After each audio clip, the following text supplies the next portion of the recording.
আসসালামু আলাইকুম ওরহমতুল্লাহি আবরাকাত। সর্বপ্রথম মহান আল্লাহ শুকরিয়া আদায় করছি। মহান আল্লাহ পাক রব্বুল আলামিন আমাদেরকে সুস্থ রেখেছেন এই যাবত পর্যন্ত। দুরূদ ও সালাম পেশ করছি রাসূল পাক সাল্লাল্লাহু আলাইহি সাল্লামের প্রতি, বিশ্ব মানবতার মুক্তির দিশারি, যিনি মানব জাতির কল্যাণের পথের দিশা দেখিয়ে দিয়েছেন। কীভাবে চললে মানুষ হেদায়েতপ্রাপ্ত হবে, কীভাবে চললে মানুষ পথভ্রষ্ট হবে, তার সুস্পষ্ট নিদর্শন এবং প্রত্যক্ষদর্শী হিসেবে উম্মতকে শিখিয়ে দিয়েছেন। যে বিষয়টা কথা বলতে চাই সেটা হচ্ছে, সম্প্রতি কিছু দুর্ঘটনা আমরা শুনতে পাচ্ছি।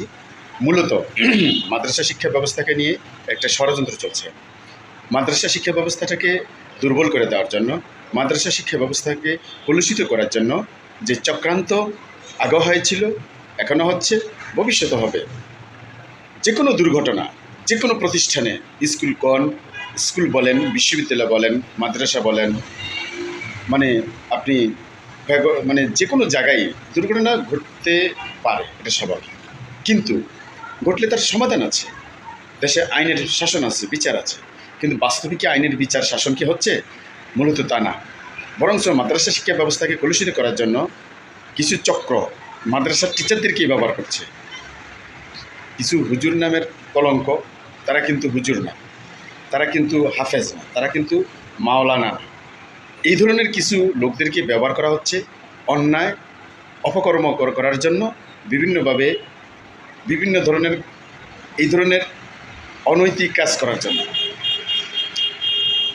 আপনারা দেখেন, সারা বিশ্বে, সারা বাংলাদেশে কত হাজার দুর্ঘটনা ঘটছে, কিন্তু সেগুলোর প্রতি কোনো দৃষ্টি নাই। শুধু মাদ্রাসা মসজিদ নিয়ে মাথা ব্যথা, টেনশন। এটা ঐতিহাসিক ষড়যন্ত্র। এই ষড়যন্ত্র হবে, থাকবে। অতএব এই ষড়যন্ত্রকে মোকাবেলা করার জন্য প্রত্যেককে এগিয়ে আসতে হবে এবং জোরালো ভূমিকা রাখতে হবে।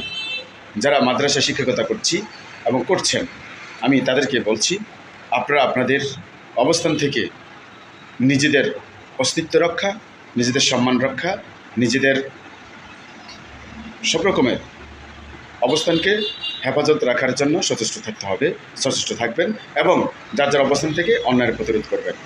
কখনো ইসলাম অন্যায়কে প্রশ্রয় দেয় না। ইসলাম ধরে কাউকে আহত নিহত হত্যা করে না। ইসলাম সুশাসন করে, ইসলাম সুবিচার করে, ইসলাম আল আদলি ওয়াল ইহসান, বিল আদলি ওয়াল ইহসান, ইহসানের সহিত বিচার ব্যবস্থা পরিচালনা করে। ইনশাআল্লাহ আশা করি সবাই আমরা বুঝতে পেরেছি। সবাই সবার অবস্থান থেকে সচেষ্ট থাকবেন, সচেতন থাকবেন, জাগ্রত থাকবেন, দেশ এবং জাতির কল্যাণে নিবেদিতভাবে কাজ করে যাবেন ইনশাআল্লাহ। আসসালামু আলাইকুম। সবাই ভালো থাকেন। আল্লাহ হাফেজ। আসসালামু আলাইকুম।